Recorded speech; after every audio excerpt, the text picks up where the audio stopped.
Good day everyone! Today tuturuan namin kayo kung paano nga ba mag-install ng Windows 10 through VirtualBox. So, first of all, kailangan muna natin ng ISO file. So, ida-download din natin siya dito sa microsoft.com. Then, pipili tayo. Yan, ida-download natin. May dalawa dyan, update now and download now. Piliin natin yon. Then, mapupunta tayo sa punta tayo sa file manager natin, then makikita natin yung media creation tool na 22H2. So yan, dinownload ko na siya, sinetup ko lang as ISO file. Then pagkatapos nun, pipili tayo kung saan natin ilalagay yung ISO file natin. So yan dyan, nandun sa Windows. Then after that, kailangan na natin gumawa ng virtual machine. So yan, papangalanan natin ng Windows 10. Yan. Tayo naman yung mamimili kung ano yung gusto natin na name sa virtual machine. Then yan, naka Windows 10 64-bit. Yan, mamimili tayo ng hardware na yung RAM na gagamitin natin, yung memory na gagamitin natin sa virtual machine. Yan, sa akin, next ko lang yan. Then, pagka next, makikita natin kung gaano kalaki yung hard disk na gagamitin natin sa virtual machine. So yan, in-next ko lang rin. Then after that, finish na. Mayroon tayong virtual machine. So yun, kailangan pa niyan ng operating system. So ilalagay pa natin yung ISO file natin. So punta tayo sa settings, pupunta tayo. Then pupunta tayo sa storage. After that, makikita natin na empty pa yung ISO file, wala pang laman. So punta tayo sa pinaka gilid sa right side, then choose a disk file, then hanapin natin kung saan nakalagay yung Windows 10 na dinownload natin. So yan, i-open lang natin yan.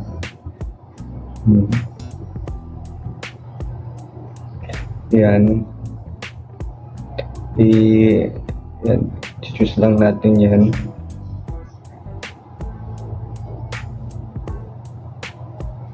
Yeah, so makikita natin na nakalagay na yung Windows ISO. So, okay natin. Then, pwede na tayo mag-start ng pag-engage ng ating VirtualBox. So, then, engaging, nag-start na ang ating virtual machine.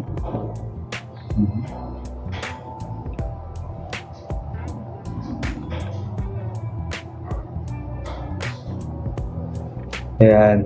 So, ayan, nag-start na siya. Ayan. Ayan. So, mag-setup na tayo ng ating Windows 10.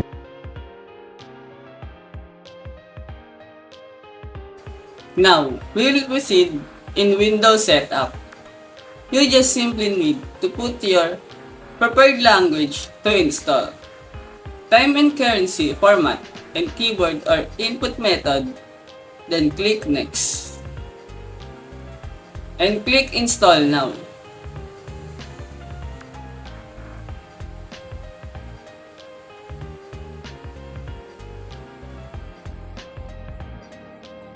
After clicking Install Now, we will proceed in Activation, Windows.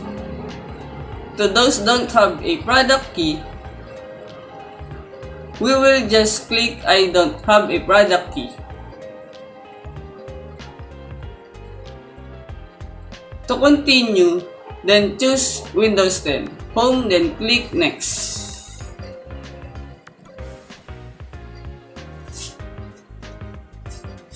And just click Accept the license terms and click Next.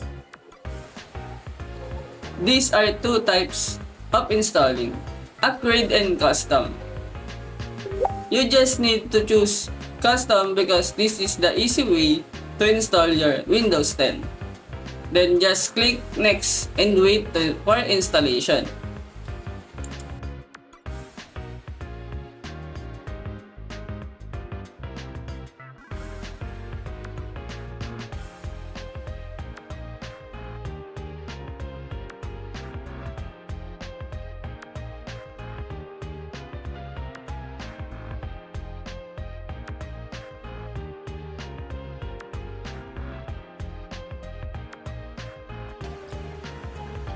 After installation, just wait a moment.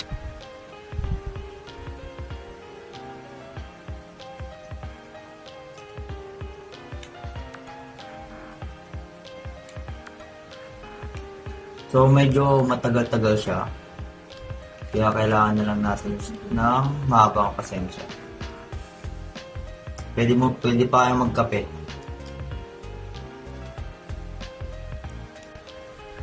Now, let's start with Dijon.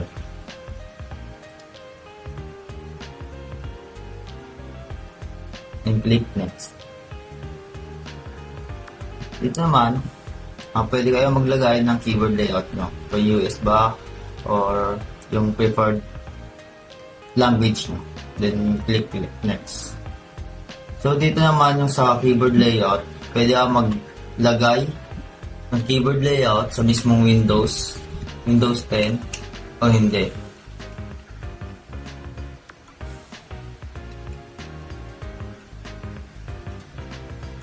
So, depende na yun sa'yo.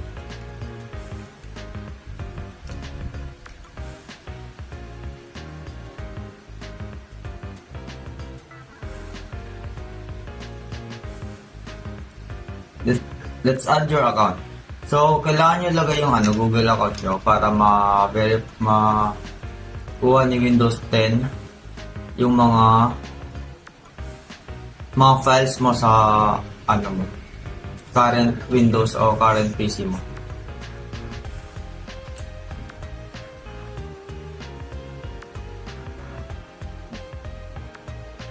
Then click next, enter your code or your password, and create a PIN.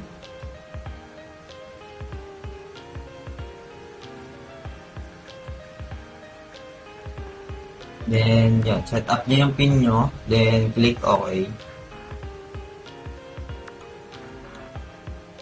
Then, yan, sa step na to, click nyo na lang yung accept.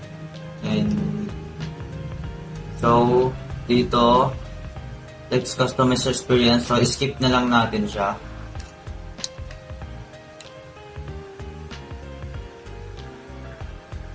So, dito, sa step na to, nakadepende sa inyo kung gagamit kayo ng Android phone o hindi.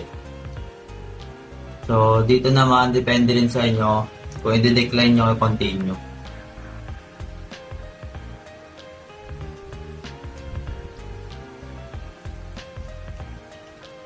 So, dito sa may sa may next favorite game, nakadepende rin sa inyo kung mag-join kayo o hindi. Yan. So, in this step, depende rin ulit sa inyo. Yan. So, yan. Meron na tayong Windows 10 sa personal computer nyo o sa laptop nyo. This might take several minutes, so don't turn off your PC or your laptop.